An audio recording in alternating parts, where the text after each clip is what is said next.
क्या आपने कभी सोचा है मृत्यु के बाद आखिर इंसान के साथ क्या होता है? क्या सच में आत्मा शरीर छोड़कर भटकती है? क्या यमदूत आते हैं? क्या हमारे अच्छे और बुरे कर्मों का हिसाब होता है? भारत के सबसे रहस्यमयी ग्रंथों में से एक गरुड़ पुराण मृत्यु के बाद की दुनिया की ऐसे रहस्य बताता है जिन्हें सुनकर आज भी लोगों के रोंगटे खड़े हो जाते हैं।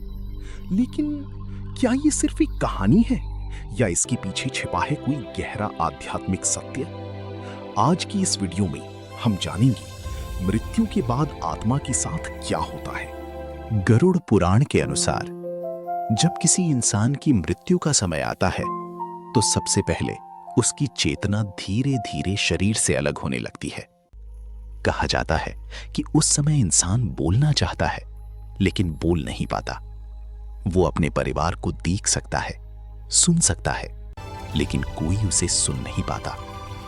और फिर एक ऐसा क्षण आता है जब आत्मा शरीर को छोड़ देती है। गरुड़ पुराण में वर्णन मिलता है कि मृत्यु के तुरंत बाद आत्मा कुछ समय तक अपने ही शरीर के आसपास रहती है।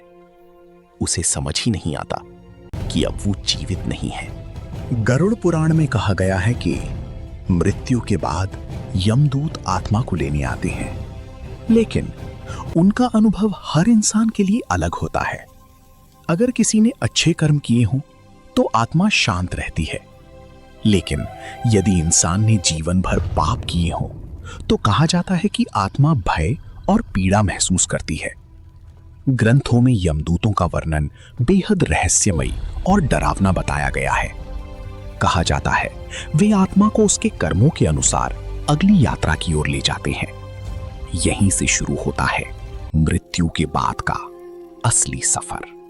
गरुड़ पुराण के अनुसार मृत्यु के बाद के शुरुआती 13 दिन बेहद महत्वपूर्ण माने जाते हैं। मान्यता है कि इस दौरान आत्मा अपने परिवार और घर के आसपास रहती है। इसीलिए हिंदू धर्म में 13 दिन तक विशेष पूजा और कर्मकांड किए जाते हैं। कहा जाता है कि इन कर्मों से आत्मा को शांति मिलती है और उसकी आगे की यात्रा आसान होती है। कई लोग मानते हैं कि इसी दौरान आत्मा अपने अधूरे रिश्तों और मोह माया को छोड़ने की कोशिश करती है। गरुड़ पुराण में सबसे ज्यादा जोर कर्मों पर दिया गया है। कहा जाता है मृत्यु के बाद इंसान अपने साथ न धन ले जाता है न शरीर, सिर्फ अपने कर्म। हर अच्छा और बुरा कर्म उसकी अगली यात्रा तय करता है। यही कारण है कि प्राचीन भारत में हमेशा कहा गया, जैसा कर्म वैसा फल। गरुड़ पुराण के अनुसार आत्मा को उसके कर्मों के आधार पर स्वर्ग, नरक या फिर अगले जन्म की ओर भेजा जाता है। लेकिन इन सब के पीछे असली संदेश डर नहीं बल्कि जागरूकता है। गरुड़ पुराण में कई प्रकार के नरकों का वर्णन मिलता है, जहां अलग अलग पापों के लिए अलग अलग दंड बताए गए हैं। लेकिन कई आध्यात्मिक गुरु मानते हैं कि इन वर्णनों का उद्देश्य लोगों को डराना नहीं बल्कि सही जीवन जीने की प्रेरणा देना था। यानी नरक सिर्फ कोई जगह नहीं बल्कि हमारे कर्मों का परिणाम भी हो सकता है। जब इंसान लालच, घृणा और बुराई में जीता है तो वो जीवन में ही अपने लिए नरक बना लेता है।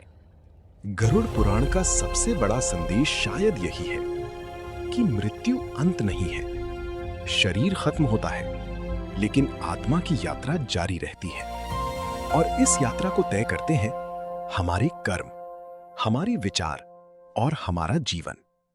शायद इसी वजह से भारत की प्राचीन परंपराएं हमेशा कहती आई हैं, अच्छा जीवन जियो, सत्य के रास्ते पर चलो और ऐसे कर्म करो जो मृत्यु के बाद भी तुम्हारे साथ रहे।